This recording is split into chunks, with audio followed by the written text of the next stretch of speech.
What's up, you guys? It's Greg. Today we're going to talk about the top 5 money mistakes that you may be making. So coming in at number 1, we have live on less than you make. And I know this sounds simple, but going in and being diligent about tracking all your expenses and where you're actually spending your money is very difficult. But this is something that a lot of people push aside because the effort that is associated with it. But this simple action will open your eyes to where all your money is going and will give you a better handle on how to control it. So once you figure out where all your expenses are, the next step is to just pay yourself. And when I say pay yourself, I mean add in a specific category in your newfound budget, because now you know where all your money is being spent in order for you to be diligent about saving for investments or retirement or an emergency fund or whatever it may be. And this is something that I picked up from Grant Cardone. I don't remember if it was in his book, The 10X, or in one of his YouTube videos, but I remember him saying that when you write your budget, you have your income here. Directly under that, you have 40%. And every month, that is what you should be paying yourself. So I have a real life example of this. We started tracking our budget and figuring out where all our money went. And when we first started saving 40% of our income, I'm like, oh, there's no way I'll be able to do this. But I went ahead and threw the category in there right at the top, and we were actually able to save 40% of our income. Now, there was a lot of things below that ended up getting cut out, but this was the jumpstart that we needed to pay off our debt, save our emergency fund, and what led us in the position that we are today. And number 2 is don't keep a ton of cash on hand. This is not only because of the opportunity cost that you have lost from not investing, but also inflation will end up eating away at your money. The inflation rate from September 2019 to September 2020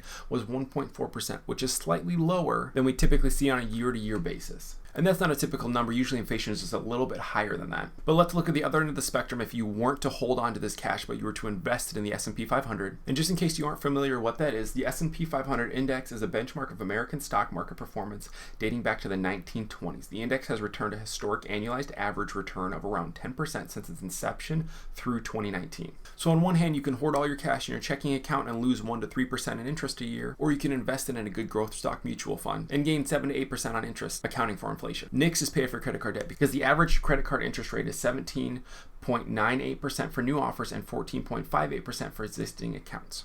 And me personally would rather not throw away my hard-earned money paying interest to a big credit card company. And the sad thing is, the average American credit card holder has at least 4 cards, which that in itself is not that big of a deal because credit cards aren't inherently wrong. The issue is that on average, each household with a credit card carries $8,398 in credit card debt. The total U.S. consumer debt is at $13.86 trillion. Oh, it's so much money to carry on your credit card balance. So please, just don't carry your credit card balance. And the next is just don't invest in things you don't understand. I don't understand how to trade Forex, so I don't trade Forex. I don't feel comfortable investing in cryptocurrency because I don't know enough about it. I don't invest in cryptocurrency.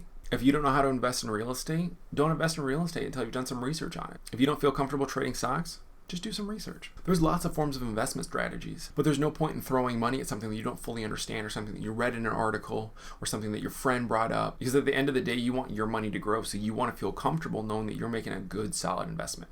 Because the author of the article or your friend doesn't have to sleep at night when you invest your money. You have to be comfortable with it. And number 5 is have an emergency fund. And I'm not talking a 3 to 6 month emergency fund. I'm just talking about a $1,000 emergency fund. And just doing that will set you apart. Most people will be in a bind if they missed even one paycheck. Just 40% of Americans could pay an unexpected $1,000 expense, such as an emergency room visit or car repair. Now just think about what happened with the pandemic and the shutdown and why so many people are struggling. If anything, as we move through this whole thing, it should probably teach you that you should be saving a little bit more of your money. And according to CNBC, among those 34 and younger, couples without children have the most put away. They have an average of $4,727 in savings. Single people without children in that age range have an average of $2,729 in savings. However, the situation seems to shift as people age, at least for a while. For those between the ages of 35 and 44, couples with children have the most in savings, an average of $10,399. I don't want my generation to be the generation that doesn't save. I don't want you to be someone that isn't saving and then is one of those people that aren't able to retire. Because according to Yahoo Finance, 64% of Americans aren't prepared for retirement and 48% don't care. As long as you're implementing a handful of these tactics I've already pointed out, it allows you to gain control of your finances. And the more control you have, the more you're going to like it. And the easier it's going to become. It's going to get easier to live on less than you make and invest and make sure you're not overspending on your credit card to where you can't pay it off every month. And it's going to make you want to have an emergency fund. You're going to realize that $1,000 in your checking account as a buffer feels really good. And that's going to motivate you to pay off your debt and then realize like, wow, 6 months of emergency expenses might be really nice to have.